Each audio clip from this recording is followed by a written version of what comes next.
नमस्कार, AB star news देख रहे हैं आप और अपना यूपी लेकर हाजिर हूं मैं आपके साथ सोहन सिंह।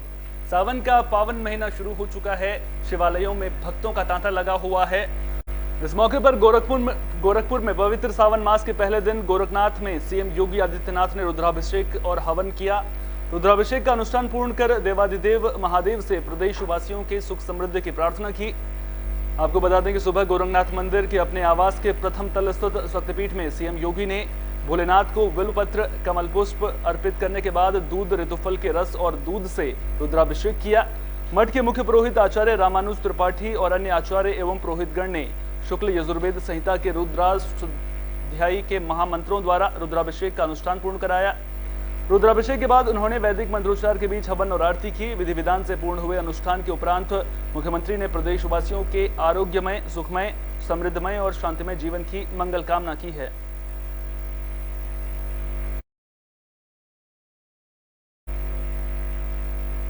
तो सावन की शुरुआत हो चुकी है। शिवालयों में भक्तों का तांता लगा हुआ है। मंदिरों में सुबह से ही लोगों की लंबी लंबी लाइनें देखने को मिल रही हैं। गाजियाबाद के दुधेश्वर नाथ महादेव मठ की तस्वीरें आप देख रहे हैं, जहां पर भगवान शिव को जलाभिषेक करने के लिए श्रद्धालु बड़ी संख्या में पहुंचे थे। 19 साल बाद ये विशेष संयोग भी यहां पर बन रहा है। इस बार 59 दिन तक सावन का महीना रहेगा। सावन में इस बार 8 सोमवार पड़ेंगे, तो विशेष संयोग भी यहां पर बन रहा है, जिसको लेकर श्रद्धालुओं में हर्षोल्लास भी देखने को मिल रहा है। तस्वीरों के जरिए आप देख सकते हैं किस तरह से गाजियाबाद के दुधेश्वर नाथ मंदिर में श्रद्धालु बड़ी संख्या में पहुंचे थे और जलाभिषेक करते हुए श्रद्धालु यहां पर नजर आए हैं। इस दौरान सुरक्षा के भी पुख्ता इंतजाम प्रशासन की ओर से देखने को मिले हैं।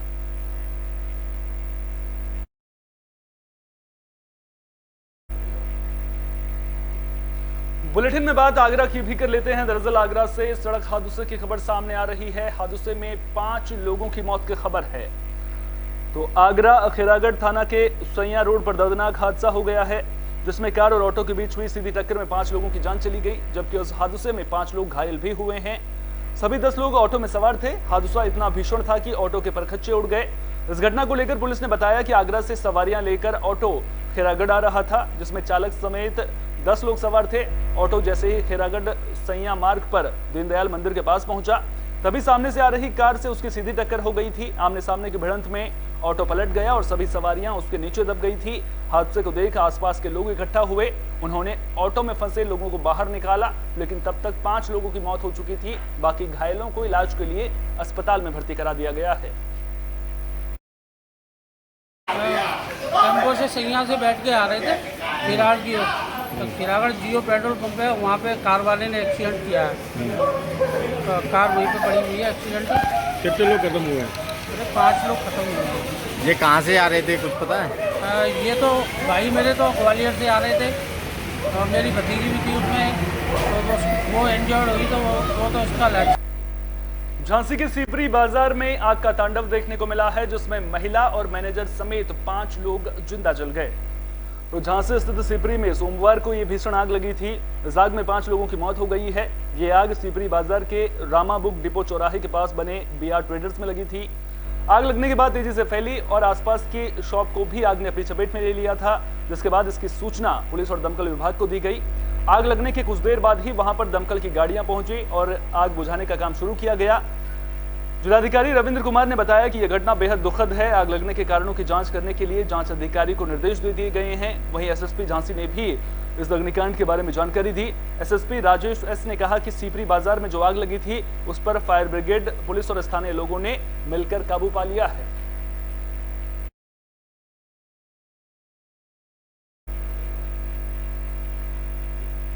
बागपत में जयंत चौधरी ने किसान भवन का उद्घाटन किया। इस दौरान उन्होंने कई मुद्दों पर बयान भी दिए हैं।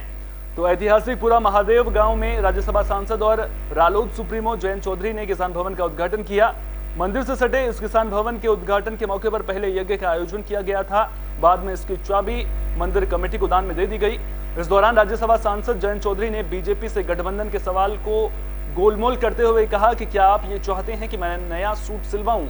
महाराष्ट्र प्रकरण पर उन्होंने कहा कि ऐसा राजनीति में पहली बार नहीं हो रहा है। वहीं अखिलेश द्वारा किए गए ट्वीट पर जयंत चौधरी ने कहा कि उनका इशारा महाराष्ट्र की ओर हो सकता है। राजनीति में तोड़फोड़ होती रहती है, पार्टियां बदली जाती हैं, नाम बदल जाते हैं। वहीं यूसीसी पर बोलते हुए उन्होंने कहा कि यूसीसी का अभी कोई स्वरूप नहीं है, इसके स्वरूप के बारे में अभी कोई नहीं जानता, इस बारे में अभी कोई चर्चा नहीं की जा सकती।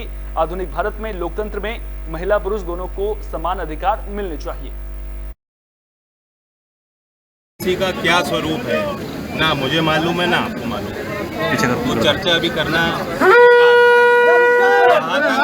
महिला के सशक्तिकरण का सवाल हो और एक संस्कार पूरे देश में होने का सवाल हो, तो जहां अगर महिलाओं का किसी भी मान्यता के तहत अगर अपमान होता है तो वो सही। आधुनिक भारत में लोकतंत्र में बराबरी होनी चाहिए, महिला और पुरुष के रिश्तों में भी बराबरी होनी चाहिए। सरकार उसको कैसे काम कर सकती नहीं कर सकती तो दूसरा। चौधरी साहब, राजभर जी और बीजेपी कह रही है जैन चौधरी। यूपी के गन्ना मंत्री लक्ष्मी नारायण चौधरी ने गन्ना भुगतान को लेकर बड़ा बयान दिया है। उन्होंने कहा है कि आने वाले 2 साल के अंदर हर हफ्ते पेमेंट कराने की व्यवस्था की जा रही है। तो गन्ना मंत्री लक्ष्मी नारायण चौधरी बागपत के श्री अद्वैत आश्रम पहुंचे थे, जहां उन्होंने अपने गुरु का आशीर्वाद लिया और भजन में भी शामिल हुए। इस दौरान गन्ना मंत्री ने बकाया गन्ना मूल्य को लेकर यह बड़ा बयान दिया। उन्होंने कहा है कि आने वाले 2 साल के अंदर हर हफ्ते पेमेंट कराने की व्यवस्था की जा रही है। गन्ना डालने के बाद चीनी मिल हर साप्ताहिक भुगतान करेगी। इसके साथ ही उन्होंने योगी सरकार की तारीफ करते हुए कहा कि सरकार किसान हितैषी है और प्रदेश की सभी सहकारी चीनी मिल ने अपना 100% भुगतान कर दिया है, जिससे किसानों को राहत मिली है। वहीं अभी भी कुछ चीनी मिलों का भुगतान बकाया है, जिनका भुगतान सितंबर-अक्टूबर तक करा दिया जाएगा। इस दौरान मंत्री ने साप्ताहिक भुगतान व्यवस्था की बात कही। उन्होंने कहा कि मैंने मंत्री बनते ही 2 साल का वक्त मांगा था और 2 साल के अंदर ही हम साप्ताहिक भुगतान की व्यवस्था करने जा रहे हैं, जिस पर सरकार काम भी कर रही है।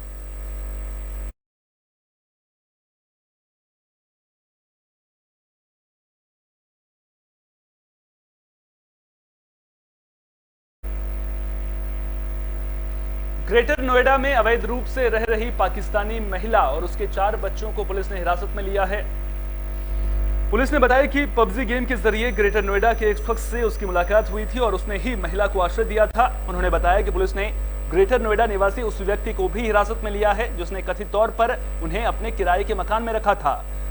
ग्रेटर नोएडा के पुलिस उपायुक्त साद मियां खान ने बताया कि पाकिस्तानी महिला और स्थानीय व्यक्ति को हिरासत में लिया गया है। साथ ही महिला के 4 बच्चों को भी पकड़ा गया है। पुलिस ने बताया कि पाकिस्तानी महिला की उम्र करीब 20 साल है, जो व्यक्ति के साथ ऑनलाइन गेम पबजी खेला करती थी, उसके जरिए दोनों के बीच में दोस्ती हुई थी, जिसके बाद ये महिला भारत आ गई थी। पूछताछ दोनों से लगातार की जा रही है। पूछताछ खत्म होने के बाद आगे की जानकारी और तथ्य पुलिस की टीम साझा करेगी। जानकारी के मुताबिक यूपी के ग्रेटर नोएडा में महिला बस से पहुंची थी। वो भारत नेपाल के रास्ते होकर पिछले महीने यहां पहुंची थी। अधिकारी ने दावा किया कि महिला और उसके बच्चे ग्रेटर नोएडा के रबुपुरा इलाके में रहने वाले व्यक्ति के किराए के मकान में रह रहे थे। तो अवैध तरीके से भारत में रहने वाले लोगों को लेकर के सत्यापन की प्रक्रिया लगातार पुलिस की ओर से चलाई जा रही है और इसी कड़ी में ये बड़ी कामयाबी पुलिस को मिली है, जहां ग्रेटर नोएडा में एक पाकिस्तानी महिला अवैध रूप से रह रही थी। महिला को हिरासत में ले लिया गया है और अब जब महिला अवैध तरीके से रह रही थी तो उसको वापस पाकिस्तान भेजने की कार्रवाई क्या की जाएगी, ये भी बड़ा सवाल यहाँ पर उठता हुआ नजर आ रहा है। और किस तरह से ऑनलाइन गेमिंग के जरिए ये दोनों संपर्क में आए थे, इसकी जानकारी भी पुलिस की ओर से दी गई है।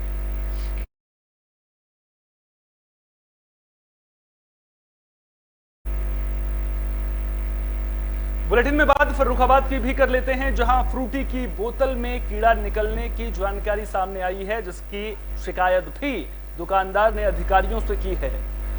तो फ्रूटी की बोतल में कीड़ा निकलने से हड़कंप मच गया। मामला फर्रुखाबाद कोतवाली इलाके का बताया जा रहा है। इस घटना के बाद लोगों में दहशत भी देखने को मिल रही है। दरअसल अक्सर आपने देखा होगा कि लोग दुकानों पर बैठकर फ्रूटी पीते हुए नजर आते हैं, लेकिन अब जब कीड़ा निकला है तो इसकी शिकायत दुकानदार के द्वारा सोशल मीडिया के जरिए भी की गई है। आपको बता दें कि पक्का पुल स्थित दुकान का यह पूरा मामला है। आरोप ये लग रहा है कि जब शिकायत अधिकारियों के साथ की गई तो अधिकारियों ने इस मामले का संज्ञान ही नहीं लिया है। अब कहीं ना कहीं ये बड़ी लापरवाही फ्रूटी कंपनी की ओर से सामने आई है। देखना दिलचस्प होगा कि अब इस मामले में आगे क्या कुछ कार्रवाई देखने को मिलती है।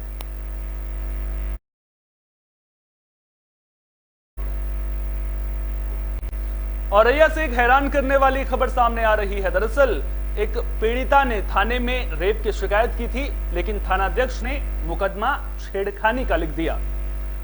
तो थानाध्यक्ष पर नाबालिग रेप पीड़िता और उसके परिजनों ने यह गंभीर आरोप लगाया है। रेप के मामले में थानाध्यक्ष पर छेड़खानी का मामला दर्ज करने का आरोप है। नाबालिग रेप पीड़िता के परिजनों के मुताबिक गांव के 2 युवकों ने रेप की वारदात को अंजाम दिया था और थानाध्यक्ष ने तहरीर बदलकर छेड़खानी का मामला दर्ज कर दिया। थानाध्यक्ष की कार्यशैली से नाराज नाबालिग रेप पीड़िता परिजनों के साथ पुलिस अधीक्षक कार्यालय में पहुंची और न्याय की गुहार लगाई। अपर पुलिस अधीक्षक ने मेडिकल और बयानों के आधार पर कार्रवाई की बात कही है। कार्यालय पर आए साहब, मेरी बिटिया 14 साल की है और गांव के बच्चे हैं। उन्होंने गलत किया हमारी बेटी के साथ। जब मैं थाने गए हमने दरखास्त दी और उन्होंने जो बदल कर मेरी सुनाई धराई की, कोई काम नहीं दिखाया। हम जब यहाँ थाने में गाँव आए तो धमकी बच्चों ने दी हमारे।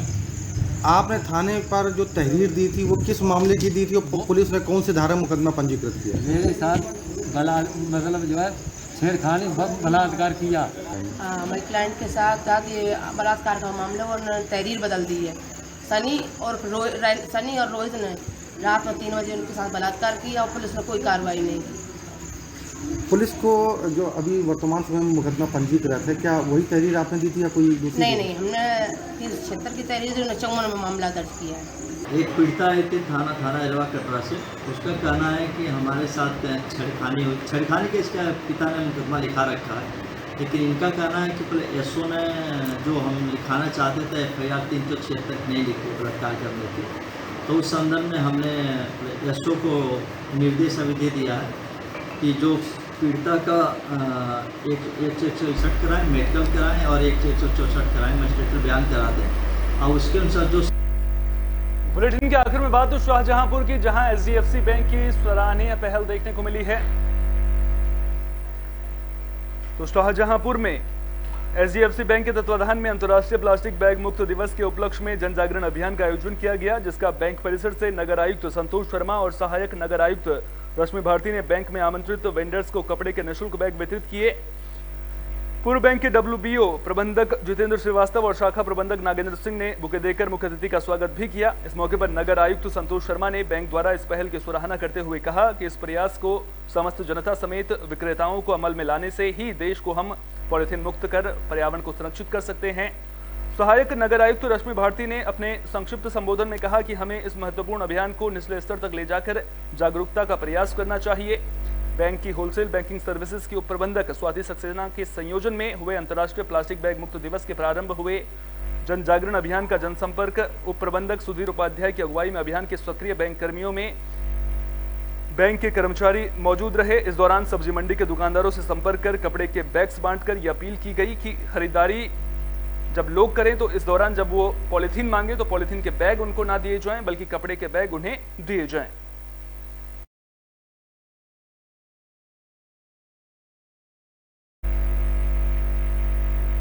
इस बुलेटिन में मेरे साथ इतना ही। देश दुनिया की तमाम अहम खबरों के लिए बने रहिए AB स्टार न्यूज के साथ। फिलहाल दीजिए इजाजत। नमस्कार।